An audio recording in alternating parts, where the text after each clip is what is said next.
आता पश्चाताप होतोय का उमेदवारी मागे घेतली याची? ज्याला शून्य होता येतं ना त्याला पुन्हा पुढे पण जाता येतं. त्या दिवशी आम्ही सोडून दिलं, पश्चाताप वगैरे काहीच नाही आहे. जे सगळे तुम्ही कार्यक्रम घेतले, तुम्ही म्हणताय की आम्ही सामान्य घरातून आलोय, तर प्रस्थापितांसारखंच करण्यासाठी हा पैसा आला कुठून? लोकांना न्याय देऊ शकत असेल आणि त्याच्याकडे काहीतरी जिद्द असेल ना, तर पैसे देणारे दानशूर लोक खूप आहेत समाजामध्ये. म्हणजे मला वाटतं की मी राजकारणात कधी आले तर मला असं वाटतं मी 5वीलाच आली होती राजकारणामध्ये. तर त्यावेळी केलेलं ते भाषण होतं जे तुम्ही फडणवीसांवर टीका केली असा तुमच्यावर आरोप होता. नाही, आणि आज जो व्हिडिओ व्हायरल होतोय ना तो व्हिडिओ मधली मुलगी मी नाहीच आहे. जेव्हा तुम्ही उमेदवारी मागे घ्यायचा निर्णय घेतला त्यानंतर पुन्हा पोस्टी पडल्या की कर्मा इज बॅक.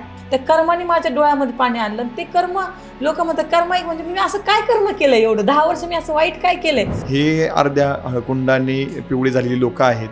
ती लोक खरं खोटं काय पाहत नाही. उमेदवारी मागे घेण्याची तुम्ही घाई केली असं वाटतं का या क्षणाला? आता जे शून्य होण्याचा निर्णय घेतला ना ते फक्त शेतकरी कुटुंबातील मुलांना जमू शकतं. त्यावेळी चळवळीतला कार्यकर्त्याला जर प्रगती करायची असेल तर भाजपाशिवाय पर्यायच नाही असं वाटतं का तुम्हाला? लोकांसोबत असलं पाहिजे जिथं खरं बोललं जातं, जिथं खरं पिकलं जातं, जिथं लोकांना न्याय दिला जातो. खरंच मी बखर लाईव्हला धन्यवाद देतो की बखर लाईव्हने खरा सर्वे जनतेचा घेतला आणि त्या जनतेच्या सर्वेमध्ये हवा कोणाची तर प्रभाग क्रमांक 1 मध्ये पूजा जाधवची हवा निघाली. त्या आमदार खासदाराचे जर कोणी नातेवाईक असते किंवा वारसदार असते, मंत्र्यांचे असते आणि असं सगळं बोललं गेलं असतं तर इतक्या प्रकारावर ते व्हिक्टीम ठरले असते का? मग ते प्रस्थापितांना ज्यावेळेस झेपत नाही ना त्यावेळेस अशा पद्धतीने त्याला बदनाम केलं जातं आणि खोटं नाटं त्याच्या तोंडात घातलं जातं आणि मग त्याला त्या राजकीय स्पर्धेतून बाहेर काढलं जातं.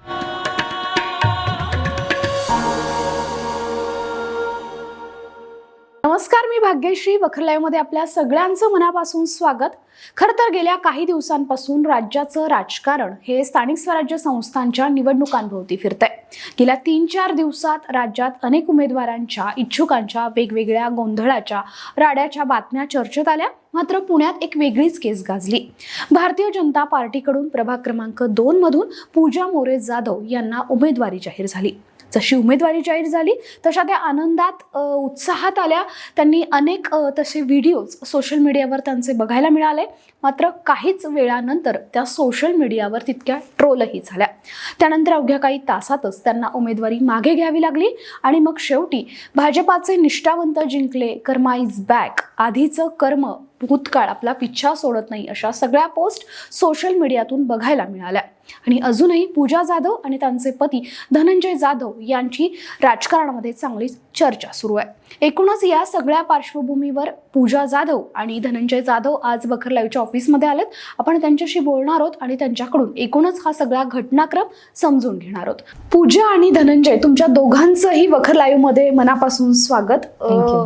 एकूणच गेल्या काही दिवसांपासून सगळं जे काही तुमच्या बाबतीत घडतंय त्यावर आपण सगळं समजून घेणार आहोत, तुमचा आजवरचा प्रवास समजून घेणार आहोत. मात्र मला पूजांना विचारायचं आहे की मुळात तुम्ही जे म्हणताय शेतकऱ्याची मुलगी आणि संघर्षमय प्रवास हे तुम्ही सांगताय, मुळात तुमचा प्रवास जो आहे तो जरा उलगडून सांगा. शिक्षण सांगा, कुठून येतात ते सांगा, चळवळीत कशा आलात, आंदोलनाशी कशा जोडल्या गेलात, त्याबद्दल सविस्तर ऐकायला आवडेल. माझा अगदी सुरुवातीपासूनचा जर प्रवास सांगायचा म्हटलं तर माझं शिक्षण हे 5वीला असताना शारदा मंदिरमध्ये झालं, सबू शिक्षण संस्थेच्या, जी की संस्था गोविंदभाई श्रॉफ यांनी स्थापन केलेली होती छत्रपती संभाजीनगरला. कारण की माझे वडील पहिल्यापासूनच शिक्षणाच्या बाबतीत खूप अग्रेसर होते की त्यांना वाटलं की गरिबी जरी असली तरी मुलं शिकले पाहिजेत म्हणून. त्याच्यामुळे छत्रपती संभाजीनगरला माझं शिक्षण होतं. त्या शाळेमध्ये नागरिकशास्त्र हा विषय सगळ्यांना कळला पाहिजे आणि त्याच्यासाठी आमच्या निवडणुका व्हायच्या. तर त्यावेळेस आमचं बॅलेट असायचं, आमच्या बोटाला शाई लावली जायची, त्याच्यानंतर आम्हाला चिन्ह अलर्ट व्हायची, आम्ही शेवटचे 2 तास प्रचार करायचो. मग त्यातून काही निवडून यायचे, 5 जण असायचे, त्यातले 2 संसद व्हायचे, खालच्या 3 मॉनिटर व्हायच्या, त्यात 2 संसदमधून सगळ्या वर्गातून पुन्हा मोठी निवडणूक व्हायची. त्याच्यातून मुख्यमंत्री, उपमुख्यमंत्री, अध्यक्ष ठरवले जायचे आणि जे निवडून येतील त्यांचा शपथविधीचा एक कार्यक्रम ठेवला जायचा. आणि त्यांना पुणे छत्रपती संभाजीनगरच्या ज्या महापौर असायच्यात किंवा जे काही पॉलिटिकल लीडर असतात त्यांना बोलवलं जायचं, त्यांच्या हस्ते आम्हाला ती शपथ दिली जायची आणि शाळेतून जी अध्यक्ष बनेल तिला त्या महापौरांच्या बाजूला खुर्चीवर बसण्याचा मान असायचा आणि तिचा ड्रेसिंग कोड सुद्धा वेगळा असायचा, तिला बॅच असायचा, तिला नाही तर कोट असायचा. आणि मग मी हे सगळे करत होते आणि मी त्याच्यामध्ये 5वीला पहिल्यांदा निवडणुकीला उभे राहिले आणि 10वीला मी सगळ्या संसदेमधून अध्यक्ष झाले, संसदचा अध्यक्ष. आणि त्यावेळेस मला असं वाटतं की कला ओझा महापौर होत्या, त्यांच्या हस्ते माझं महापौर पदाची शपथ मला भेटलेली होती. आणि त्यानंतरचा माझा प्रवास म्हणजे मला वाटतं की मी राजकारणात कधी आले तर मला असं वाटतं मी 5वीलाच आली होती राजकारणामध्ये. आणि मग तिथून पुढे मी ज्यावेळेस पॉलिटेक्निकला नंबर लागला माझा, गव्हर्नमेंट पॉलिटेक्निकला, त्यावेळेस माझी अशी इच्छा होती की ज्या क्षेत्रामध्ये मुली कमी आहेत ना त्या क्षेत्रामध्ये मला जायचं. माझ्या वडिलांचा इंजिनिअरिंगला नंबर लागला नव्हता एका मार्गाने त्यावेळेस त्या कॉलेजमध्ये, म्हणून माझ्या वडिलांची इच्छा होती की त्या कॉलेजमध्ये माझी मुलगी शिकली पाहिजे. म्हणून त्यांनी ठरवलं की मला इंजिनियर व्हायचं. ते 10वी झाल्यानंतर मी माझ्या वडिलांना एक पत्र लिहिलेलं होतं, कारण की मी स्पोकन इंग्लिशचा क्लास करत होते, त्याच्यामध्ये मला सब्जेक्ट आला होता की भवितव्याच्या संदर्भात लिहायचं होतं. त्यावेळेस मी लिहिलं होतं की मला एक तर जर्नलिस्ट व्हायचं आहे, मला लॉयर व्हायचं आहे किंवा पॉलिटिशियन व्हायचं, असं मी 3 ऑप्शन दिलेले होते. आणि पण मी इंजिनिअरिंगकडे वळले गेले. इंजिनिअरिंगमध्ये असताना मला सामाजिक कार्य करण्याची पहिल्यापासून आवड असल्यामुळे मी त्या ठिकाणी ताई फाउंडेशनची स्थापना केली. माझ्या वर्गातल्या ज्या मुली होत्या त्यांना घेऊन मी ती स्थापना केली. मला संस्था उघडायची होती. त्या संस्थेसाठी धर्मदाय आयुक्तांमध्ये काही छोटीशी प्रोसेस करून आपल्याला तिथं रजिस्ट्रेशन करावं लागतं. त्यासाठी माझ्याकडे पैसे नव्हते. तर माझ्याच वर्गामध्ये जान्हवी शेगावकर नावाची मुलगी होती, जी प्रीतम कुमार शेगावकर हे राज्यमंत्री होते, त्यांची ती नात होती. आणि त्यांचं निधन झालेलं होतं नंतरच्या काळामध्ये, आणि त्यांचा वारस हक्क असा कुणी नव्हता, म्हणजे त्यांचे विचार पुढे येणारं कुणी नव्हतं. आणि म्हणून मग तिला म्हटलं की बाबा तू आणि मी सोबत येऊन काम करू एकत्रितपणे.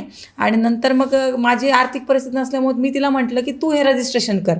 मग तिने ते रजिस्ट्रेशन केलं. ती त्या ताई फाउंडेशनची अध्यक्ष झाली आणि मी त्या ताई फाउंडेशनची सचिव झाले. आणि तिच्या घराखाली जे ऑफिस होतं ना तिथं ते आम्ही ताई फाउंडेशनचं ऑफिस ओपन केलं.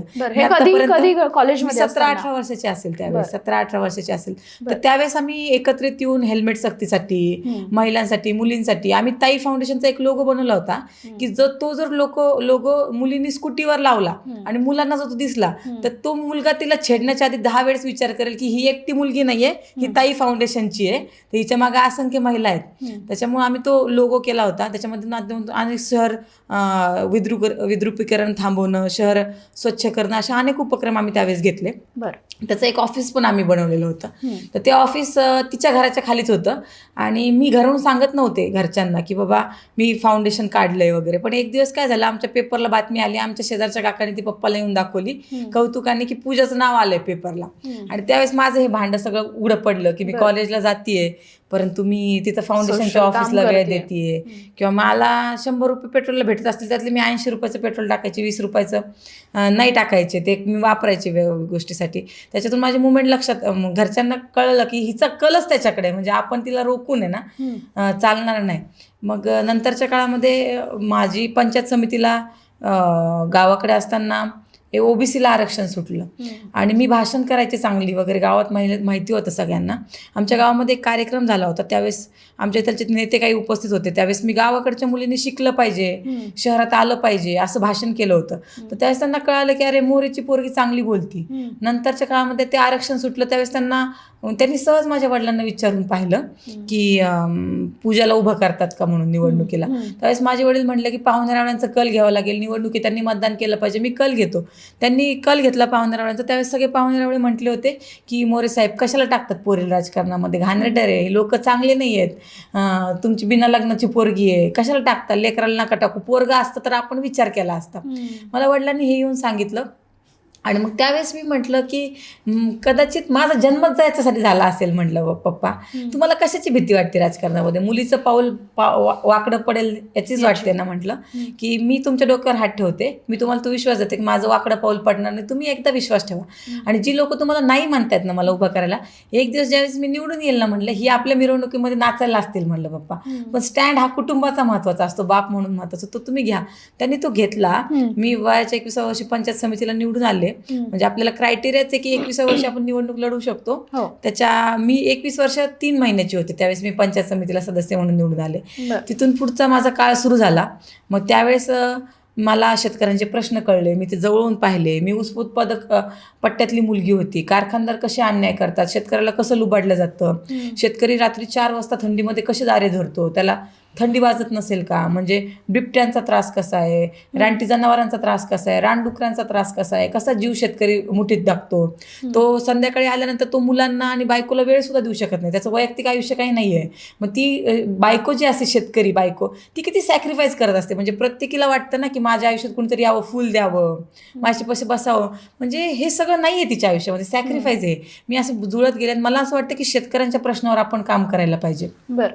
मी ज्यावेळेस पंचायत समितीला निवडून गेले त्यावेळेस मला एक कळालं की खुर्चीवर बसण्याचा अधिकार सुद्धा काही लोकांना नाहीये. म्हणजे पिढी जात फक्त आपण पंचायत समितीचा जो सभापती असतो तो SC ला सुटला समजा तर दुसरा करावा लागतो कार्यकर्ता, OBC ला सुटला दुसरा करावा लागतो, पण ओपनला सुटला समजा तर ते कुटुंबातलाच करतात. आणि कुटुंबातला व्यक्ती असला ती महिला कधी घराच्या बाहेर पण नसलेली नसते, ते रुबावत बसते खुर्चीवर येऊन, तिचा नवरा बसतो त्या खुर्चीवर, ज्याला अधिकारच नाही त्या खुर्चीवर बसण्याचा. परंतु एखादा SC कास्टमधला, ST कास्टमधला जर सामान्य माणूस तिथं आरक्षणाच्या याच्यावर सभापती झाला तर तो त्या खुर्चीवर बसत नाही, तो त्याच्या बाजूला एक छोटीशी खुर्ची टाकतो त्याच्यावर बसतो. आणि ज्यांच्या आशीर्वादानं, म्हणजे ज्या मोठ्या माणसाने त्यांना पॅनलमधून निवडून आलं, तो मस्त हाईटमध्ये बसतो तिथं. मला हे जमत नव्हतं. आणि त्याच्यानंतर पंचायत समितीमध्ये ते अधिकार पण भेटत नव्हते, जसं की आपण भांडायला पाहिजे, बोलायला पाहिजे.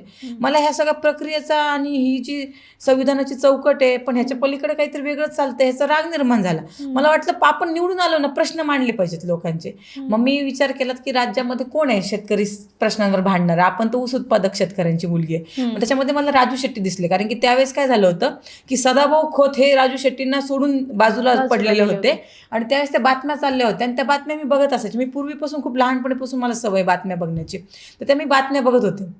मला वाटतं हा प्रवास मी तुम्हाला पण कधी एवढा सांगितला नसेल, ते ऐकताय मी एवढं का फ्लॅशबॅकमध्ये गेले मला कळलं नाही. पण मी त्याच्यामध्ये हे झाले. आणि मग मी त्यावेळेस शेतकरी संघटना नाही, पहिले मराठा क्रांती मोर्चा, मी पंचायत समिती सदस्य पहिले झाले आणि नंतर मी मराठा क्रांती मोर्चामध्ये भाषण केले आणि मग तिथून आंदोलन. हो. आणि मग तेच भाषण जे आज तुम्हाला उमेदवारीबाबत जे तुमचे व्हिडिओज फिरतात त्यावेळी केलेलं ते भाषण होतं जे तुम्ही फडणवीसांवर टीका केली असा तुमच्यावर आरोप होता? नाही, काय 2016 साली मराठा क्रांती मोर्चा निघाला, त्यातला मुंबईमधला मोठा मोर्चा निघाला.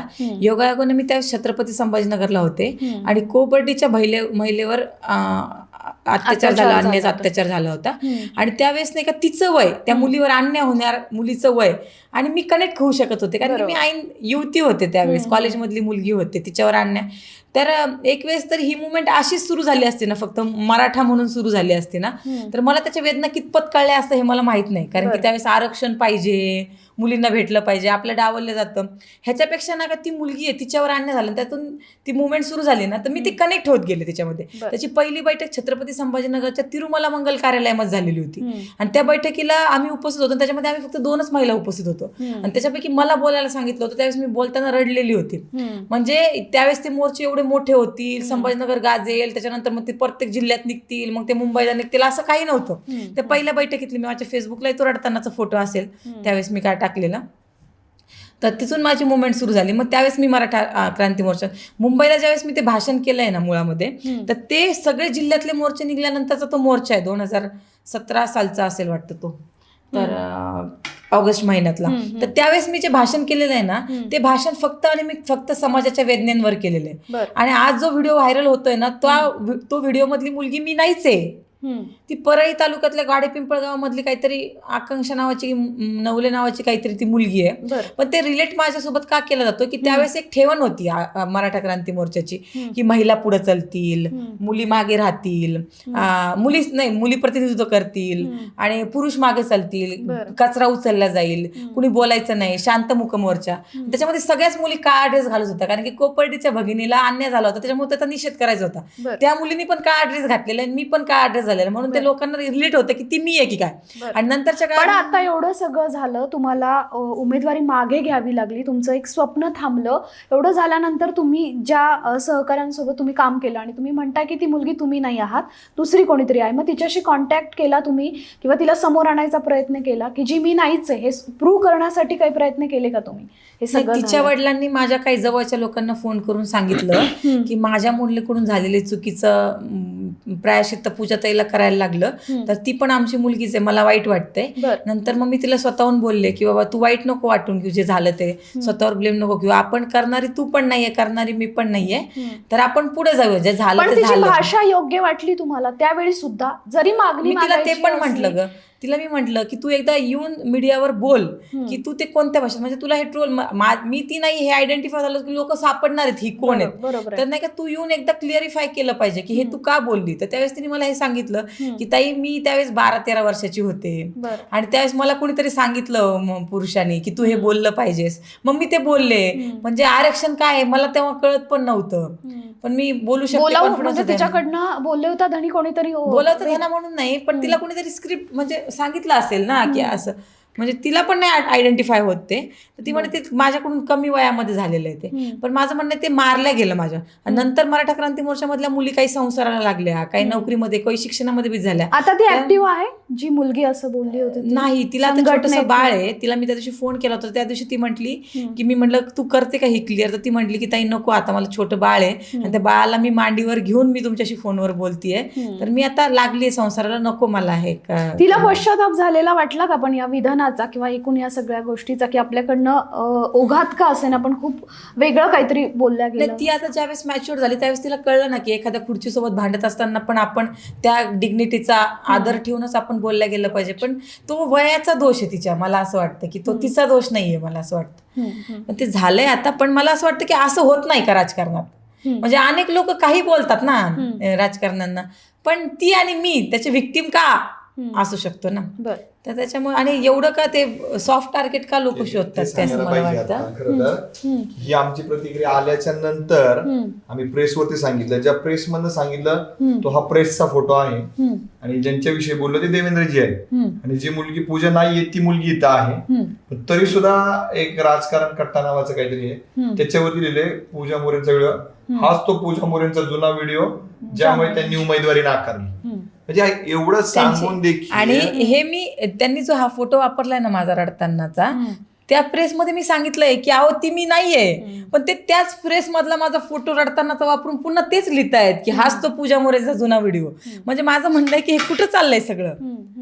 मला तेच म्हणायचं आहे, तुमची उमेदवारी जाहीर झाली भाजपाकडनं, त्यावेळी आनंदातले तुमचे आम्ही व्हिडिओज पाहिले, फोटोज बघितले. त्यानंतर अवघ्या काहीच तासामध्ये ट्रोलिंग सुरू झालं आणि मग त्यानंतर जेव्हा तुम्ही उमेदवारी मागे घ्यायचा निर्णय घेतला त्यानंतर पुन्हा पोस्टी पडल्या की कर्मा इज बॅक. तुमचा जो काही भूतकाळ असतो तो कधीच तुमचा पिच्छा सोडत नाही आणि त्याचं प्रायश्चित्य जे असतं ते इथेच घ्यावं लागतं. अशा सगळ्या प्रकारच्या पोस्ट सोशल मीडियावर व्हायरल झाले आणि लोक व्यक्त झाले. यावर तुम्ही काय म्हणाल? कारण तुम्ही आता पुन्हा एकदा तेच दाखवताय की सगळं झाल्यावरही लोक कर्मा इज बॅक जे आहे ना, माझ्या डोळ्यामध्ये पाणी होतं ना. मी आजही म्हणते उमेदवारी गेलं म्हणून नव्हतं बरं का पाणी माझ्या डोळ्यामध्ये. कशामुळे मला माझे कष्ट आठवले हो 10-12 वर्षाचे. म्हणजे मला कर्म आठवलं माझं, आणि माझं कर्म एवढं प्युअर होतं ना, एवढं अडचणीतून संघर्षातून होतं ना, त्या कर्माने माझ्या डोळ्यामध्ये पाणी आणलं. ते कर्म लोक म्हणतात कर्म एक, म्हणजे मी असं काय कर्म केलंय एवढं 10 वर्ष, मी असं वाईट काय केलंय? मी तर लढली ना लोकांसाठी. तर खरं त्याच्यामध्ये मी इंटरप्ट कराल, मी तुम्हाला सांगू शकतो, मी ऐकू शकतो. म्हणजे एक दुसऱ्या चॅनलवरती त्यावेळेस पूजेने दिलेली प्रतिक्रिया आहे, ती प्रतिक्रिया काय किती बोलते बघा. त्यांची जात आणि त्यांचा धर्म विचारला त्यांचा, आणि धर्म त्यांनी हिंदू सांगितल्यानंतरच त्यांना मारलं. ही गोष्ट निषेधार्ह आहे. त्याच्या पर्यटकांना मारताना त्यांची जात आणि त्यांचा धर्म विचारला त्यांचा, आणि धर्म त्यांनी हिंदू सांगितल्यानंतरच त्यांना सांगायचं तात्पर्य माझं हे होतं की तुम्ही विचारलं की त्यांनी पोस्ट काय टाकली, कर्म परत येतं, कर्मा इज बॅक वगैरे ह्या सगळ्या गोष्टी. हे अर्ध्या हळकुंडांनी पिवळी झालेली लोक आहेत. ती लोक खरं खोटं काय पाहत नाही. ज्या दिवशी पहलगामच्या प्रतिक्रियेमध्ये हिने तिची भूमिका मांडली ती सकाळी झाल्या 10-10:30 वाजता मांडली, आणि त्यानंतर ज्यावेळेस आम्ही जी लोक होती म्हणजे ज्यांच्या मानेला गोळी लागून गेली होती, पाटील म्हणून सद्ग्रस्त होते नवी मुंबईचे, मग आम्ही त्या पेशंटला भेटायला गेलो. आणि आम्ही हे का केलं त्या सगळ्या गोष्टी की त्या ठिकाणी असणाऱ्या आपल्या महाराष्ट्रीयन बांधवांना मदत व्हावी, तिथून ती मदत मिळावी म्हणून. आणि ती झालेली अनावधानानं त्यावेळेची इन्स्टंट प्रतिक्रिया होती. पण ज्यावेळेस ती भेट झाली त्यांनी सांगितलं की हो आमचा धर्म विचारला, आमची जात विचारली, त्याच दिवशी त्याच वेळी दिलेली पूजेची प्रतिक्रिया आहे ना. ह्यात कर्म आडवा आलं कुठं? आता मी दिलेली प्रतिक्रिया, नंतर आलेली प्रतिक्रिया ती सुधारणा होती, त्यावेळेस ती निषेध करते, दिलगिरी व्यक्त करते. आत्ताचं मार्केट असं आहे, जसं मी तुम्हाला सांगितलं, कालची प्रतिक्रिया आजही लोकांना खरी वाटत नाही. तर इतकी जुनी प्रतिक्रिया ती इतकी मोठ्या प्रमाणात व्हायरल झाली. निगेटिव्ह जे असतं ना ते मीडिया सोशल मीडियामध्ये खूप जोरात चालतं, पण जे खरं असतं, सत्य असतं, ते बाहेर येत नाही. आणि जे अतृप्त आत्म्या असतात, सर्वसामान्य कुटुंबातून आम्ही मोठं झालोय, हे ज्यांना पाहवत नाही, जलच वृत्ती असती, त्या सगळ्या लोकांकडनं आमचा करेक्ट कार्यक्रम झाला. करेक्ट कार्यक्रम झाला असं तुम्ही म्हणताय. उमेदवारी मागे घेण्याची तुम्ही घाई केली असं वाटतं का या क्षणाला आता? नाही, प्राप्त मोठी स्टोरी आहे त्याच्यामध्ये. पण मला वाटतं प्राप्त परिस्थितीमध्ये आम्ही जे शून्य होण्याचा निर्णय घेतला ना, ते फक्त शेतकरी कुटुंबातील मुलांना जमू शकतं. म्हणजे भाजपची उमेदवारी, देशातला एक नंबरचा पक्ष, किती अनेक म्हणजे ज्यांच्याकडे सगळं असतं, संपत्ती, पैसा, घराणं, पिढी, जात, राजकारण, त्यांना उमेदवाऱ्या नाकारल्या तो ह्याच्यामध्ये.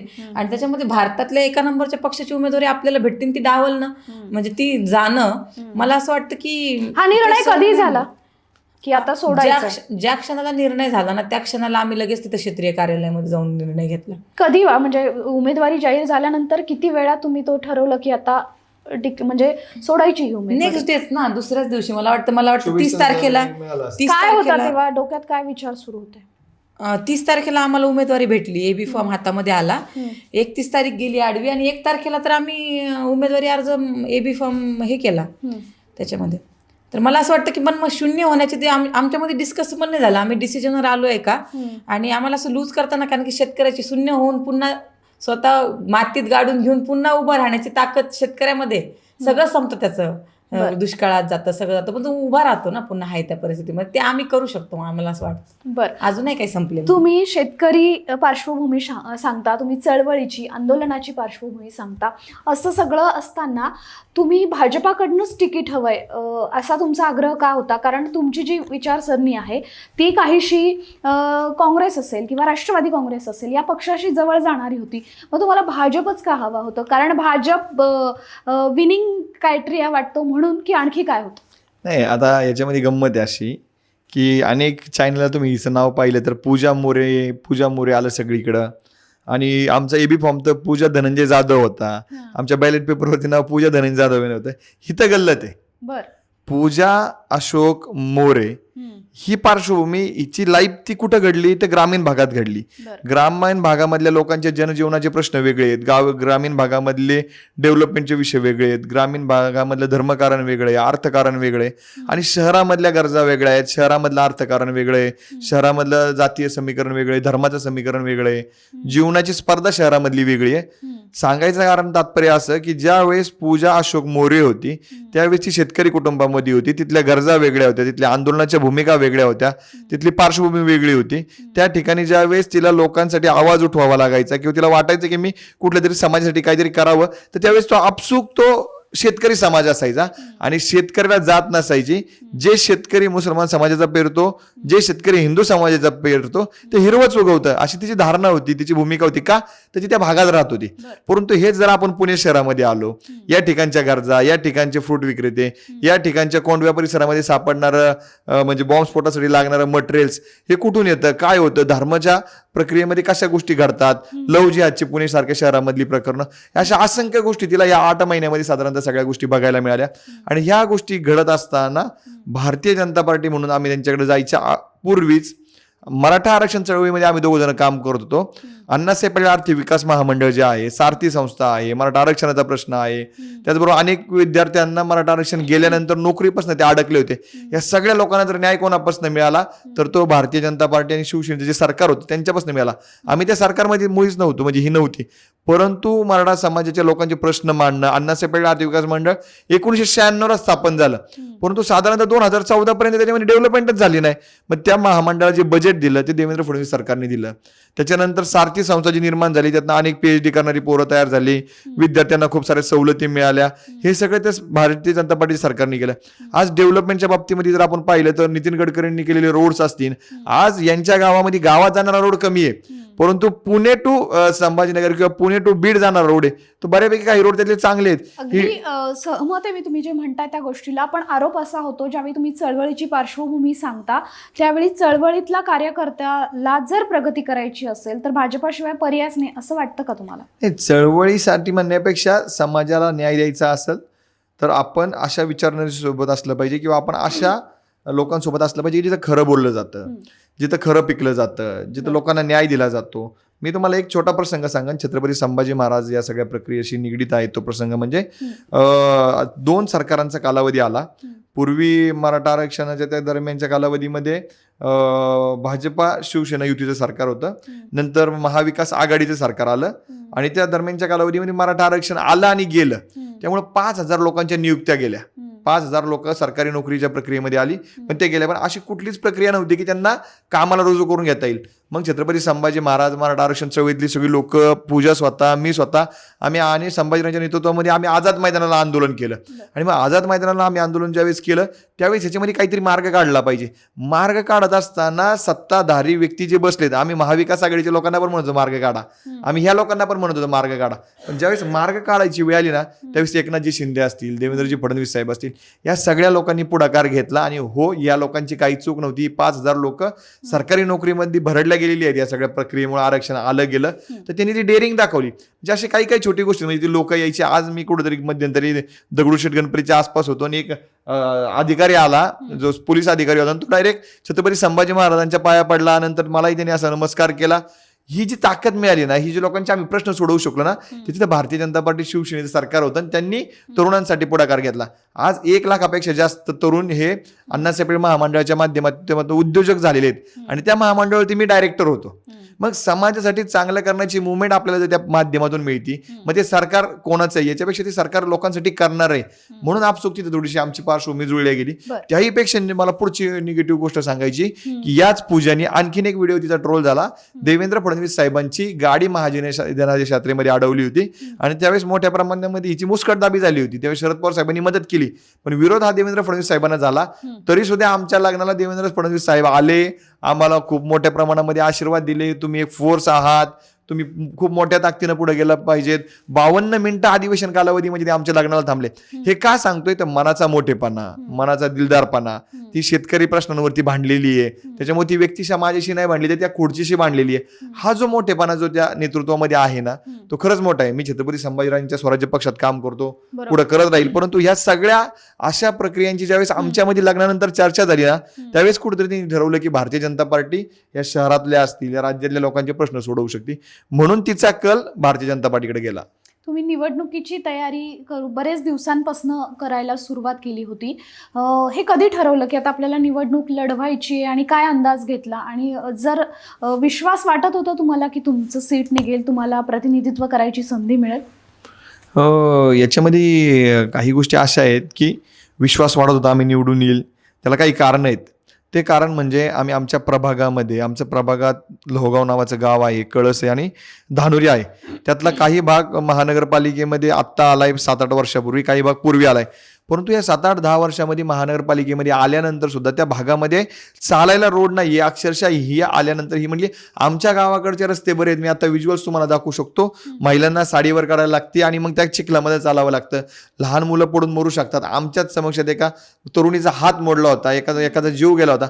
अशा असंख्य प्रश्न त्या भागात होतात. मग आम्ही याच भारतीय जनता पार्टी शिवसेना सरकारसोबत संपर्क करून 5 कोटी रुपयांचं बजेट आम्ही आणलं. त्यातले 4 कोटी रुपये आम्ही प्रभाग क्रमांक 1 धानोरीमध्ये खर्च केले आणि 80 लाख रुपयाचे बजेट आम्ही साधारणतः प्रभाग क्रमांक 2 मध्ये टाकले. हे सांगायचं कारण असं की अनेक उमेदवार असतात की जे निवडून द्या मी तुमच्या भागाचा विकास करू म्हणतात. पण आम्ही एकमेव उमेदवार असे होतो की आम्ही निवडणूक लढण्याच्या आधीच त्या ठिकाणी विकास कामं केली होती. हा एक फॅक्टर महत्वाचा होता. त्यानंतर एक कार्यकर्ता चळवळ म्हणून मी असंख्य साधारणतः 10-15 वर्षापूर्वीपासून त्या भागामध्ये मी सामाजिक काम करतोय. तरुणांची एक फळी मी निर्माण केलेली आहे आणि त्या भागामध्ये जे काम करणारे नेते मंडळी आहेत त्यांच्याविषयी एक अँटी इन्कम्बन्सी किंवा समाजाचे प्रश्न सोडवण्याविषयी जी तळमळ हवी आहे ती तळमळ त्या लोकांमध्ये नसल्यामुळे आम्हाला वाटलं की आपण कुठेतरी काहीतरी समाजासाठी करू शकतो. आपण बजेट आणलंय, लोकांचं संघटन आहे आपल्याकडं, लोकांसाठी करण्याची तळमळ आहे आपल्याकडं. मग आम्ही त्यावेळेस निर्णय घेतला की चला आपण महापालिका लढूयात. पण याच्यामध्ये एक गेम झाला, एक गल्लत झाली आमच्याकडनं, ती चूक झाली. ती चूक अशी होती की आमचा जो कामाचा स्पीड होता ना, जो कामाचा वेग होता ना, तो त्या सगळ्या परिसरामध्ये इतका स्पीड झाला, इतकी चांगली कामं केली म्हणून आज आम्हाला त्या सगळ्या लोकांमधनं विरोधाची भावना निर्माण झाली. तिकीट आमचं मेरिट असताना आम्हाला थोडंसं प्रभाग क्रमांक 1 मध्ये नाकारावं लागलं. अक्षरशः मी ज्या वेळेसपासून त्या प्रभाग क्रमांक 1च्या निवडणुका पाहतोय, आज माझं वय 35 आहे, त्यामध्ये फक्त बैठकीला गेल्यानंतर सभा ज्या भागांमध्ये कधीच आयुष्यात मी बघितल्या नाही, त्या फक्त पूजा येणार आहे आणि पूजाचं भाषण ऐकायला लोकांनी हजारोच्या संख्येने गर्दी केली. 700-800 लोक बैठकीला जमायचे आणि त्यातनं असं दिसलं होतं की विजय होणार आणि विजय झाल्यानंतर पुढचे अनेक आता ह्याच्यामध्ये सर्वात महत्वाचं की आम्ही हे का सांगतो की आमचा विजय होणार होता, तर बखर लाईव्ह या ठिकाणी आहे. बखर लाईव्ह आणि बखर लाईव्हचे विश्वजित म्हणून तुमचे जे कोण प्रतिनिधी आहेत रिपोर्टर ते आमच्या भागामध्ये आले होते. मी पूजाच्या शब्दावर सांगू शकतो की माझं आणि त्यांचं असं कुठलं आता निवडणुका आल्या की मी असं कोणाचं हे करणार नाही, पण एक पॅकेज सिस्टीम किंवा अशा चर्चा असतात सगळ्या, मला माहीत नाही, मी कोणाला दिलं नाही. परंतु त्या प्रक्रियेमध्ये ते आले, त्यांनी त्यांचा नॅचरल सर्व्हे केला आणि हवा कोणाची, आमचा प्रभाग क्रमांक 1 असल्यामुळे सुरुवात आमच्यापासून झाली आणि त्या बखर लाईव्ह मध्ये हवा कोणाची तर हवा पूजा जाधवांची अशा पद्धतीचा रिपोर्ट आला. म्हणजे कधीही ती मुलगी त्या प्रभागामध्ये नगरसेविका नव्हती, काम केलं नव्हतं, 8 महिन्यापूर्वी ती आली आणि खरंच मी बखर लाईव्हला धन्यवाद देतो की बखर लाईव्हनी खरा सर्वे जनतेचा घेतला आणि त्या जनतेच्या सर्वेमध्ये हवा कोणाची तर प्रभाग क्रमांक 1 मध्ये पूजा जाधवची हवा निघाली आणि त्यातनं आमच्यामध्ये देखील ऊर्जा भरल्या गेली, आत्मविश्वास वाढला, आणखीन जोमानं काम केलं.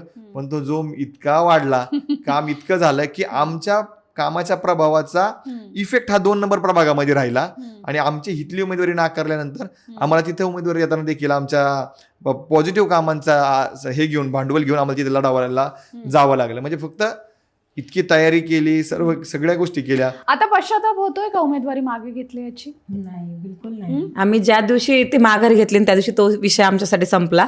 मी म्हणलं ना, ज्याला शून्य होता येतं ना त्याला पुढं पण जाता येतं. त्या दिवशी आम्ही सोडून दिलं, पश्चाताप वगैरे काहीच नाही, आम्ही पुढचं बघतोय आता. आता तुम्ही तुमच्या प्रेस कॉन्फरन्स मध्ये म्हणाला होतात आणि काय म्हणताय तुम्ही, आता गळ्यात सुद्धा भाजपचाच गमछा घेऊन बसलात. तुम्ही आता भाजप समजून घेतात, हिंदुत्व समजून घेणार आहात, संघ समजून घेतायत. ही प्रक्रिया कशी वाटते तुम्हाला? आपलंसं होईल आता हे सगळं, आधीचं सगळं जो काय भूतकाळ आहे ते बघता? नाही, परिस्थितीनुसार माणसाने ठरवलं पाहिजे की आपण काय भूमिका घेतल्या पाहिजेत, काय निर्णय घेतले पाहिजेत. आणि मला असं वाटतं की आपण म्हणतो जैसा देश वैसा भेस, तर मग ते बदलता आलं पाहिजे आपल्याला. आणि मला ते समजून घ्यावं लागेल नेमकं हिंदुत्वादी चळवळ काय आहे ना हेच मला माहीत नाहीये. नेमकं मी ज्यावेळेस त्यांना विचारलं की तसं काय आहे, तर ते म्हणले की शेतकरी म्हटल्यानं तिला असं वाटतं की शेतकरी सगळ्या जाती धर्माचं सगळं एकच पेरतात आणि एकच उगवतं आणि ते आपण सगळे खातो. मग हिंदुत्वादी त्यांनी म्हटलं की बाबा गोरक्षण म्हणजे आपण हिंदुत्वादी असण्याचं लक्षण येते की आपण गोमातेची सेवा केली पाहिजे. तर त्यावेळेस मला असं वाटलं की अरे ही तर मी करते ना, म्हणजे मला हे दाखवावं लागत नाही शेतकरी म्हणून की आम्ही गोमातेची सेवा करतो, ते आमचं जेनेटिक आहे ना. त्याच्यामध्ये आता आमच्याकडे अनेक भाकड जनावर आहेत घरी, त्याच्यामध्ये 5-6 तर आहेतच, परंतु माझ्या वडिलांनी ते कधी खाटकांना विकले नाही तो. आणि मग ते आम्ही खर्च करतो त्याचा, म्हणजे शेतकऱ्यांनी 50 रुपये चारा पेंडवर खर्च करणं एका भाकड जनावरांच्या मागचा खर्च येतो दिवसाला, तो शेतकऱ्यांना न परवडणार आहे. आज हाजरीवर गेली एक बाई तर तिला 250 रुपये हाजरी आहे आणि 3-4 भाकड जनावर 200-250 दिवसाचा जी रोजंदारीचा खर्च तिथं चालला ना जनावरांना. परंतु आमच्या वडिलांनी ते विकलं नाही ना कधी. मग ते आमचं हिंदुत्व आहे ना. परंतु ते हिंदुत्व असतं म्हणजे शेतकरी म्हणून आणि हे दाखवायचं असतं, जी सेवा असते, ते कधी वाटलं नाही मला कधी. हिंदुत्व शिकण्यासाठी, संघ समजून घेण्यासाठी काय आता वेगळे धडे घेतात? नाही, मला अनेक लोकांना मला मी याच्यावर करते इंटरप्रिट करा की संघ शिकावा किंवा हिंदुत्व शिकावं ही परिस्थितीच ह्या 2 दिवसात झाली. अच्छा. म्हणजे त्याचं कारण असं की आमचे एक सहकारी आहेत माझे जुने, तुषार दामगुडे म्हणून. तर तुषार दामगुडे हे ज्यावेळेस यांचं हे आम्ही पहिलगामचं ते प्रकरण घडलं त्यावेळेस ते ज्या फ्रेममध्ये मी तुम्हाला ऐकवली त्या फ्रेममध्ये तुषार दामगुडे पण होते. प्रखर हिंदुत्ववादी कार्यकर्ता आहे, अभ्यासक आहे, नक्षलाइज मुवमेंट त्यांनी बाहेर काढल्यात. आणि दुसऱ्या फ्रेममध्ये पूजा बोलत होती. पूजाने सांगितलं की ते जे घडलेलं आहे ते चुकीचं आहे, मी त्याचा निषेध करतो. तो प्रसंग त्यांनी त्यावेळेस लक्षात ठेवला. आत्ताच्या कालावधीमध्ये देवेंद्रजींविषयी जे स्टेटमेंट केलं नाही हे त्यांनी स्वतः मोबाईलमध्ये सर्च केलं, त्यांना सापडलं की यार ह्या मुलीने असं केलेलं नाहीये. मग त्यांनी इनिशिएटिव्ह घेतला आणि त्यांनी संघ प्रक्रियेमध्ये सगळ्या लोकांना सांगितलं की बाबा हे आपण जिला ट्रोल करतोय ती ही मुलगी अशा पद्धतीची नाहीये. मग त्याच्यानंतर ह्या सगळ्या प्रक्रिया ज्या आमच्या विरोधात झाल्या होत्या ना त्या इतक्या प्रखरतेने आमच्या पॉझिटिव्हली आल्या, ती सगळी लोक आम्हाला फोन करायला लागली ज्यांनी आमचे निगेटिव्ह केले होते. आज त्यांनी प्रकाश गाडे म्हणून आहेत जे भारतीय जनता पार्टीचे सोशल मीडियावरती व्यक्त होतात, त्यांनी त्यांची लिहिलेली पोस्ट ती पुन्हा आता डिलीट केलेली आहे. मग त्याच्यामुळे संघ, भाजपा या सगळ्या लोकांनी आम्हाला तुम्हाला परिवार स्वीकारतोय? हळूहळू नाही, खूप फास्ट झालं हे सगळं. त्याचं कारण असं की ज्यांनी आमच्या विरोधात लिहिलं आम्ही त्यांना दोष देणार नाही. त्याचं कारण की आमच्याच भागातल्या लोकांकडनं आमच्याकडे राजकारण झालं. आमच्याविषयीचे व्हिडिओच आमचा नाही तो ट्रोलच्या माध्यमातून आमच्या तोंडावरती मारला. जे ऑलरेडी आम्ही सुधारलेले शब्द होते ते परत आणले. आणि याच्यामध्ये भारतीय जनता पार्टी किंवा संघाच्या लोकांना दोष देण्याचा अर्थ नाहीये, त्यांच्यापर्यंत अर्धी भूमिका गेली. आज मी या ठिकाणावरून सांगतो की आमच्या पोस्ट आल्या दादा की जर समजा कुठल्या आमदार खासदाराचे जर कोणी नातेवाईक असते किंवा वारसदार असते, मंत्र्यांचे असते आणि असं सगळं बोललं गेलं असतं तर इतक्या प्रकारावर ते व्हिक्टिम ठरले असते का? त्याची कारण आहेत. मला काय वाटतं की याच्यात 2 मतप्रवाह असू शकतात. ते जर पूर्वी 6 महिन्यापूर्वी टीका टिप्पणी केली असेल त्यांनी आणि ते जर परत 6 महिन्यांनी निवडणूक असेल त्यावेळेस जर ते बाहेर आलं तर ते दबू शकतं. पण हिंदुत्व, पहलगाम, हिंदुत्वापेक्षा पहलगाम ही जी मुवमेंट होती ना ती भारताच्या अस्मितेशी जोडलेली होती. आणि पहलगाम ही मुवमेंट एक धर्म म्हणून बघण्यापेक्षा ती भारत, हिंदुस्थान ह्याच्याशी निगडीत होती. पाकिस्तानमधले मला ते लोक म्हणायचंय येतात, की, तेच सांगतो मी तुम्हाला, पाकिस्तानमधले लोक येतात, भारतीयांना धर्म विचारून मारतात, त्यानंतर त्याच्यावरती नरेंद्रजी मोदी एकदम रामबाण उपाय काढतात की ज्यांनी मारलं त्यांना त्या पाकिस्तानमध्ये जाऊन मारतात. आणि त्यावेळेस आमच्याकडनं झालेली चूक असती ती इतक्या मोठ्या प्रमाणावर ज्यावेळेस येते ना त्यावेळेस खरंच भाजपला मानणारा कार्यकर्ता किंवा देशाला मानणारा कार्यकर्ता हा निगेटिव्ह मोडमध्ये जाऊ शकतो आमचं स्टेटमेंट बघितल्यानंतर. त्यामुळे त्या नेत्यांचं काय झालं, मोठ्या नेत्यांना स्वीकारलं का नाही स्वीकारलं का तो सगळा भाग वेगळा होता. पण ज्यावेळेस देशप्रेम येतं ना त्यावेळेस या गोष्टींमध्ये कुणाला तरी चूक असो अगर नसो माघार घेण्याची वेळ येते आणि आम्ही सामान्य ती घेतली माघार. घरातल्या तरुणांना राजकारण सोपं वाटतं हा सगळा अनुभव बघता का शिकताय आता? अवघड आहे. अवघड आहे सगळं, कारण की माझी स्पर्धा अक्षरशः इथे पुण्यामध्ये आहे ना मोबाईलला लगेच रेंज असते. आता गावाकडे जर मोबाईल करायचं म्हणलं तर तिथं कुठेतरी टेकडीवर जावं लागतं, उंच वाट्यावर जावं लागतं, मग तिथं रेंज येते, मग तिथून कुणाला तरी व्हॉट्सअपला पाठवायचं. कुणाला हा स्ट्रगल आहे ना सामान्य पोरांच्या आयुष्यात जो आहे ना तो ह्यांच्या आयुष्यामध्ये नाहीये प्रस्थापितांच्या. त्याच्यानंतर मी लग्नाला जायचे, म्हणजे मी त्या भागातली पंचायत समिती सदस्य म्हणून लोकांच्या पत्रिका यायच्या मला.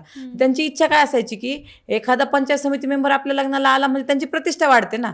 आणि जे लोक माझ्यासाठी झटायची त्यांची इच्छा असायची तुम्ही काही करा, तुमच्याकडे 4 व्हीलर असू नाही तर 2 व्हीलर असू, तुम्ही आमच्या लग्नाला आले पाहिजेत. मग माझी स्पर्धा अशी असायची 4 व्हीलर असली असते तर मी रात्री गावातून जाऊन लग्न करून येऊ शकले असते ना चांगली. पण मला काय करावं लागायचं, त्या लग्नाला तर जायचंय, ती लोक आपण जोडले लग्नाला नाही गेलो त्यांच्या घरात पुन्हा लग्न होणार नाही, आपण जायला पाहिजे. मी 2 व्हीलरवर जायची, रस्त्याने लाईट नाहीत, रस्ते नीट नाहीत, मला शेतातून गावामध्ये 1 किलोमीटर चलत यायचं, तिथून गाडी घ्यायची आहे, तिथून रातकिडे आहेत, रस्त्याने स्ट्रीट लाईट्स नाही आहेत, जीव मुठीत धरायचा, सोबत जाताना एकही गाडी दिसत नाही आपल्याला. मला कुठं जायचंय 20 किलोमीटर 25 किलोमीटर जाऊन लग्न लावायचं, तिथं लावून यायचंय, पुन्हा थंडी, उसाला दिलेलं पाणी, ह्याच्यामधून मी सगळं काम करत राहिले. मला असं वाटतं हे त्या मुलांना कळूच शकत नाही ते जे स्ट्रगल आहेत ना. दुसरं एक कारण आहे, मी ते सांगेल की प्रस्थापित नावाचा एक मोठा प्रकार आहे. आम्ही सर्वसामान्य कुटुंबातून येतो, आम्ही त्यांच्यापेक्षा मेरिटमध्ये जास्त असतो, आमच्या कार्यक्रमांना त्यांच्यापेक्षा गर्दी असते. म्हणजे मी तुम्हाला आवर्जून या ठिकाणी सांगेन की ज्या गोष्टी आम्हाला ट्रोल त्यावेळेस पण केल्या गेलं की पाऊस पडतोय आणि आमच्याकडे दांडियाला खूप मोठ्या प्रमाणात गर्दी होती, दहीहंडीला मोठ्या प्रमाणात गर्दी होती, आमच्या खेळपैठणीला गर्दी होती. सर्वसामान्य कुटुंबातली मुलं राजकारणात येतात, ते लोकांच्या मनावरती राज्य करतात, हे प्रस्थापितांना झेपत नाही. मग ते प्रस्थापितांना ज्यावेळेस झेपत नाही ना त्यावेळेस अशा पद्धतीने त्याला बदनाम केलं जातं आणि खोटं नाटं त्याच्या तोंडात घातलं जातं आणि मग त्याला त्या राजकीय स्पर्धेतून बाहेर काढलं जातं. पण त्यांना माहीत नाही आम्ही छत्रपती शिवाजी महाराजांना मानणारी लोक आहोत, आम्ही डॉक्टर बाबासाहेब आंबेडकरांना मानणारी लोक आहोत. आज काही क्षणासाठी आम्ही 2 पावलं मागे आलेलो असू, परंतु नक्कीच आम्ही ती झेप घेऊन समाजाची सेवा करत आणणार. आज अनेकांना वाटत असेल की ते जिंकले, परंतु आम्ही अर्ज माघारी घेतल्यानंतर ज्यावेळेस आम्ही आमच्या दालनात आमच्या कार्यालयात गेलो ना त्यावेळेस 1000ची उपस्थिती लोकांची उपस्थिती होती. तिथं असणाऱ्या 1000पैकी साधारणतः 400-500 लोक तरी 100% रडत होती. आम्ही ज्या ज्या लोकांना भेटलो ना अनेकांच्या घरी जेवण झाली नाहीत, फक्त कॉफीच्या आवरती दिवस घालवला, लोकांचे डोळे सुजलेले होते. हे प्रेम आहे ना बॅलेट पेपरच्या मतदानापेक्षा आपण पुढचं आहे, आम्ही जिंकलोय. बरं, पण एकूण तुम्ही जे म्हणालात की तुम्ही जी निवडणुकीची तयारी करत होतात त्यासाठी तुम्ही जो दांडिया असेल किंवा जे सगळे तुम्ही कार्यक्रम घेतले, तुम्ही म्हणताय की आम्ही सामान्य घरातून आलोय. मग सामान्यांचा प्रश्न आहे, प्रस्थापितांना शह देण्यासाठी किंवा प्रस्थापितांसारखंच करण्यासाठी हा पैसा आला कुठून मग सामान्य घरातून? हे याचं गमक मात्र छान आहे आणि माझा या प्रश्नाचं उत्तर समाजातल्या प्रत्येक तरुणांनी सर्वसामान्य माणसांनी बघितलं पाहिजे. मला माझ्या आयुष्यामध्ये छत्रपती संभाजी महाराज भेटले आणि त्यांचा सुवर्ण परिस्पर्श मला झाला. मग त्यामुळं मी एका चाकोरीमध्ये काम करायचं ठरवलं. मी कधी कोणाच्या विरोधामध्ये माहिती अधिकार वापरला नाही, मी कधी कोणाला ब्लॅकमेलिंग केलं नाही. परंतु माझा जो काही व्यवसाय आहे आमचा पिशव्या बनवण्याचा किंवा इतर माझे जे काही व्यवसाय आहेत किंवा ठेकेदारी किंवा या सगळ्या गोष्टींमध्ये मला खूप चांगली संधी त्यांच्यामुळे मिळाली आणि ते होत असताना त्यांच्यामुळे अनेक चांगल्या चांगल्या लोकांचा माझा संपर्क आला. त्याच्यामध्ये खूप सारी नावं आहेत, मी अशी घेऊ शकतो, परंतु एक प्रामुख्याने विक्रमदादा काकडे म्हणून जे आहेत त्यांच्याशी माझा संपर्क आला. मी कार्यक्रम घेतला होता तो म्हणजे दहीहंडीच्या कार्यक्रमाला अभिजित सावंत जे आले होते ना ते सगळे त्यांनी पाठवलं होते. यार तू चांगला मुलगा आहे, तू समाजासाठी काहीतरी करतोय, मग ते दिलं. आणखीन 1-2 माझे मित्र आहेत त्यांनी मग मला त्याच्या पाठीमागे पण एक कहाणी आहे किंवा ते आहे की चिकन वाटण्याचं जे कारण होतं ते आमच्या भागामध्ये एका मोठ्या पक्षाचे शहर प्रमुख आहेत. मी आता मी अशा स्टान्सला आलेलो नाही आता की मी राजकारणी आहे, दुसऱ्यांशी मोठी टीका कोणावर करणार नाही किंवा माझ्या शब्दांचा कोणाला तरी त्रास होईल जो आम्हाला इतरांच्या शब्दांचा त्रास झाला. पण आमच्या भागामध्ये खूप मोठ्या प्रमाणामध्ये आखाड मेजवानी भरती आणि पुणे शहरातली लोक त्या आखाड मेजवानीला येतात. मग मला जर स्पर्धा त्या प्रभागामध्ये करायची आहे तर मी आखाड मेजवानी भरवू शकत नाही. मी कमीत कमी 30-40 लाख रुपये त्या आखाडाच्या कार्यक्रमाला खर्च करू शकत नाही. मला जेवायला कोणाला द्यायचंय? माझी वोट बँक कोण आहे? तर गरीब झोपडपडीतला माणूस, ज्याच्या घरी आखाडाच्या दिवशी जेवण होत नाही, म्हणजे मटण होत नाही, चिकन होत नाही, अशा माणसांना. मग मी ठरवलं का नाही आपण कमीत कमी पैशामध्ये करू शकतो. तर लोकांनी त्याचं अशी गणित माझ्या विरोधात पसरवली की 5,000 किलो चिकन वाटलं म्हणजे ते टॅलीमध्ये होत नाही, म्हणजे मोबाईलमध्ये बसणार नाही. किरकोळ आहे काय, 100-125 रुपये किलो चिकन ते 200 रुपये किलो जे काय चिकनचा रेट असेल इंटू केलं तर खूप कमी खर्च होतो या प्रमाणामध्ये. जो निवडणुकांना जो होतोय आता पुणे शहरात किंवा सगळीकडे तो होतो, त्यातही आमच्या मित्रपरांनी मदत केली. झाला होता तुमचा तयारीमधून हे सगळे तुमचे नाही, कार्यक्रम याच्यामध्ये जर पाहिलं आपण तर मला माहितीच नाहीये. म्हणजे अभिजित सावंत यांचे पूर्ण येणं जाणं, त्यांच्यासोबतच्या लोकांच्या क्रूचे पैसेच त्या माझ्या मार्गदर्शक मित्रांनी दिले. मग त्याच्यानंतर अनेक माझ्या मित्रांनी एकत्रित तिथे येऊन साड्यांचं बिल दिलं. मांडववाल्याचं विशेष कौतुक केलं पाहिजे. विक्की दिघे म्हणून आमचा एक मांडववाला आहे, म्हणजे ते सहकारी आमचा, त्यांनी तर मांडव टाकतो. आत्ता देखील मी निवडणुकीतून बाहेर पडलोय पण तो माणूस काल येऊन राडला, पण माझ्याकडे येऊन त्या माणसाने पैसे मागितलेले नाहीत मांडवाचे. म्हणजे हे सगळं त्याचं उत्तर जे होतं ना, पैसे कुठून येतात. तर मनाने माणूस जर चांगला असेल, समाजकार्य करण्याची आवड असेल, लोकांना न्याय देऊ शकत असेल आणि त्याच्याकडे काहीतरी जिद्द असेल ना, तर पैसे देणारे दानशूर लोक खूप आहेत समाजामध्ये, ते उभे राहतात. त्यामुळं आम्ही त्याच्यातलं एक उदाहरण आहे, मी असं नक्की सांगू शकतो. असंख्य लोकांचे फोन आले होते की तू भारतीय जनता पार्टीच्या तिकिटावरती उभं राहिला की तुला आम्ही एवढे देणार, तुला तिकीट मिळणार, म्हणून लोकांच्या पैंजा लागल्या होत्या. माझ्या खिशातला एकही रुपया न जाता पुणे शहरातली किंवा वडगाव श्री विधानसभा मतदारसंघातली सगळ्यात मोठी निवडणूक माझ्या भागात झाली असती. का तर आम्ही नवरा बायको खरे आहोत, आम्ही कधी चुकीचं वागत नाही, आमच्यामुळे कोणाला त्रास होत नाही. परंतु जळफळाट ज्या लोकांचा होता आमची प्रसिद्धी पाहून ते जळतात, त्यांनी खोटं आमच्या तोंडात घातलं आणि सोशल मीडियाच्या ट्रोलिंगचा आम्ही बळी ठरलो. पक्ष नेतृत्व आमच्या सोबत होतं, भारतीय जनता पार्टी आमच्या सोबत होती, आमच्या भागात आम्हाला ओळखणारे कार्यकर्ते आमच्या सोबत होते. आणि एक दुसरा फॅक्टर आम्हाला कारणीभूत ठरला. मी असं सांगेल की जातीचं समीकरण आम्ही मराठा समाजासाठी जे काम केलं होतं, मराठा आरक्षण प्रक्रियेमध्ये जरांगे पाटील साहेबांसोबत असतील, पूजाताई होत्या, मी होतो, आम्ही छत्रपती संभाजी महाराजांसोबत त्या प्रक्रियेत होतो. त्या अगोदरपासून पूजाताईंचं मराठा समाजासाठीचं काम होतं. परंतु आपल्या शहरी भागामध्ये धर्मकारण या सगळ्या गोष्टी बघितल्या, पण बीड शहरामध्ये जातीचं कारण धरतं. पूजा जाधव मोरे यांनी हे माघार घेतलं, म्हणजे अर्ज माघार घेतला म्हणून लोक काय लिहितात तर बीडचा बदला काढला. म्हणजे कुठं त्या पंकजाताई मुंडे खासदार, कुठं ही पूजा मोरे पंचायत समिती सदस्य आणि पंकजाताईच्या पराभवाचा बदला पूजा मोरेची उमेदवारी नाकारली म्हणून केली. हे कसं आहे तुम्हाला मी दाखवतो. म्हणजे हे राजकारण काय झालं ना, मी तुम्हाला दाखवतो. 1 मिनिट ताई तुम्ही धरा, हे तुम्हाला दाखवतो मी. हे तुम्हाला का दाखवावं लागतंय मला की हे जे घडलं ना, जातीसाठी आम्ही सहकार्याच्या भूमिकेत राहिलो, आमच्या लोकांना न्याय देण्याचा प्रयत्न केला. याच्यामध्ये तुम्हाला आता मी दाखवतो. एक व्हिडिओ चालू झालेली आता, याच्यामध्ये जर तुम्ही पाहिलं तर नावं आहेत, ती नावं थांबतील आता. तुषार फड नावाचा व्यक्ती आहे, पंकजाताईच्या विरोधात जातीयवादी एनसीपीच्या माध्यमातून हे सगळ्या गोष्टी अशा काही त्यांनी लिहिलेल्या आहेत खूप मोठ्या प्रमाणात. जिरवलं, अजून काही निष्ठावंत एनसीपी, म्हणजे याला जातीय रंग पण दिला गेला. हो, खूप म्हणजे मोठ्या. प्रत्येक मिरची लागली का, बीडचा बदला हा असतो, गद्दार, अजून असं हे खूप मोठ्या प्रमाणात हे फोड आहेत अशा अनेक. आता हे मी वंजारी समाजातील तरुणाचं सांगितलं, पण याच बाजूने जर दुसरी भूमिका जर आपण पाहिली की वंजारी समाज आमच्या सोबत कसा आहे. ज्या वेळेस महाराष्ट्रातला भाजप असतील, संघ परिवार असेल, आमच्यावर जे नाराज असणारे आमचे हे असतील विरोधक, हे आम्हाला टीका करत होते. परंतु रत्नाकांत गुट्टे ना काय नाव त्यांचं आपण सांगितलं, चांगदेव गित्ते नामक जे आहेत सद्गुरू असतं, त्यांनी पूजाच्या पूर्ण आयुष्याचा संघर्ष लिहिला आणि पूजा कशी बरोबर आहे हे सांगितलं. त्याचबरोबर ती पोस्ट खासरे जे आहे, म्हणजे आम्ही तुमच्यावर बोलू शकत नाही, पण एका दुसऱ्या प्लॅटफॉर्मने ती मोठ्या प्रमाणामध्ये शेअर केली. त्याच्यानंतर मी हिच्या लाईव्ह मध्ये ही गरीब असल्यामुळे पूर्वीचा प्रसंग ज्यावेळेस पाहिला तर प्रदीप मोराळे नावाचे एक दादा होते. ही ज्यावेळेस हिला शहरामध्ये येऊन काम करायला लागायचं, गावाकडची परिस्थिती, गरीब, शहरात कोणाकडे राहायचं, यांच्या एक ताई आहेत मावशी, त्यांच्याकडे राहायचे. पण प्रदीप मोराळे नावाचे जे सहकारी आहेत, तो व्यक्ती रात्री अपरात्री हिला कशाची भीती लागली, वंजारी समाजाचा मुलगा, तो हिला मदत करायचा. आत्ता तर मी हाईट सांगतो, ते वंजारी समाजाचे असताना निवडणुकीची तयारी आम्ही करतोय म्हणून ते बीडवरनं पुणे शहरात आले. पुणे शहरामध्ये आल्यानंतर आमची भेट घेतली आणि या भागातल्या वंजारी समाजाच्या तरुणांना मी सांगेन जात धर्म बघू नका, ही पोरगी खरी आहे, हिला मतदान करा, अशा पद्धतीची म्हणजे प्रक्रिया त्या व्यक्तीने पार पाडली. त्याच्याही नंतर ज्यावेळेस आम्ही काल रात्री घरी गेलो तर साधारणतः आमच्या हजाराच्या प्रक्रियेमध्ये पाहिलं तर 40-50 लोक ही वंजारी समाजाची होती आणि ते फक्त ती बीडची ताई आहे म्हणून त्यांचं रिलेशन होतं आणि त्या लोकांनी मदत केली. आज म्हणजे मला अक्षरशः नाव घेऊशी वाटत नाही त्या नालायक माणसाचं की ज्याला जातीय रंग द्यावा लागतो सगळ्या प्रक्रियेमध्ये. आज झगामागा आम्हाला काहीतरी म्हणला. म्हणजे आज महाराष्ट्रामध्ये देशामध्ये एक वेगळ्या पद्धतीचे ट्रेंडिंगला पूजा जाधव आहेत, तर त्याच्यामध्ये त्याला स्वतःची पोळी शिकून घ्यायची. या चालू निवडणुकांना लक्ष्मण हाकेंबद्दल मी बोलतोय. या लक्ष्मण हाकेंना मला सांगायचं आहे, तुम्ही अर्धवट बुद्धीने टीका करता. मी एवढी चांगली लोक वंजारी समाजाचे आमच्या बाबतीमध्ये पॉझिटिव्ह राहिलेले सांगितले. तुम्ही जे आरोप प्रत्यारोप केले ते चुकीचे आहेत. लक्ष्मण हाके सारख्या जातीयवादी व्यक्तीवरती वंजारी समाजानं, ओबीसी समाजानं, धनगर समाजानं विश्वास ठेवू नये असं तुमच्या माध्यमातून माझी मागणी आहे. आणि ओबीसी पण आमचा आहे, मराठा पण आमचा आहे, 18 पगड जाती, 12 बलुतेदार यांच्या विचारानं काम करणारे आम्ही दोघं आहोत. त्यामुळे कुठल्याही जातीच्या लोकांनी आम्हाला ट्रोल केला असेल तरी आम्हाला त्याचं काही दुःख नाहीये. आम्ही फक्त खोट्या प्रचाराचा बळी ठरलो, सोशल मीडियाचा बळी ठरलो. शेतकऱ्यासाठी काम करत असताना मला असं वाटतं की आपली लढाई ही कारखानदारांच्या विरोधात आहे आणि सगळे जाती धर्म एकत्र आहेत.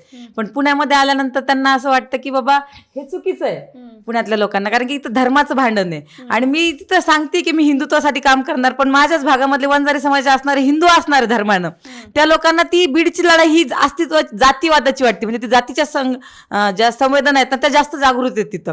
म्हणजे माझ्या शेतकरी असण्याच्या संवेदना जागृत होत्या, बीड जिल्ह्यातल्या लोकांच्या जातीच्या संवेदना जागृत होत्या आणि पुण्यामध्ये राहणाऱ्या लोकांच्या धर्माच्या संवेदना जागृत आहेत. पण ह्या सगळ्या विविध प्रकारच्या लोकांच्या संवेदना जागृत असणं यांनी प्रत्येकाने वेगवेगळ्या पद्धतीने माझ्याकडे बघितलं आणि विक्टीम ठरले. ठीक आहे. एकूण आता हे सगळं तुमचा सगळा प्रवास आणि हे सगळं आतापर्यंत बघता आता तुम्ही भारतीय जनता पार्टीसोबत काम करणार आहात, सगळं समजून घेणार आहात आणि तुम्ही कार्यकर्ते म्हणून काम करणार आहात असं तुम्ही स्वतः प्रेस कॉन्फरन्समध्ये पण सांगितलं होतं. आता पुढचं तुमचं काय विजन आहे, स्वतःला तुम्ही कुठे पाहताय, कशा पद्धतीने तुम्ही पुढे जाणार आहात, हा शेवटचा प्रश्न असेल. स्वतःला मी फक्त घराच्या बाहेर पाहते, काम करताना पाहते. मी कोठ्या पदावर बघत नाही, काय नाही. धनाभाऊंसोबत माझं लग्न झालं होतं त्यावेळेस आम्हाला एक छत्रपती संभाजीराजांनी 5 मिनिटाचा वेळ दिला होता बोलण्यासाठी आयुष्याबद्दल. त्यावेळेस मी त्यांना म्हटलं होतं की मला घरात नका बसू, मी घरात नाही बसणार, मला फक्त तेवढं स्वतंत्र द्या. त्याच्यामुळे मला स्वतःला भविष्य काळामध्ये कसं खुर्ची टेबल किंवा असं काही बघत नाही मी, पण मी स्वतः घरात बसणार नाही, मी घराच्या बाहेर स्वतःला पाहते. ठीक आहे ताई, धन्यवाद. तुम्ही दोघंही बखर लाईव्ह मध्ये आलात आणि सगळा संघर्ष, सगळा प्रवास समजून सांगितला. तुमच्या पुढच्या भावी राजकीय वाटचालीसाठी तुम्हाला बखर लाईव्ह कडनं खूप खूप शुभेच्छा. थँक्यू. धन्यवाद.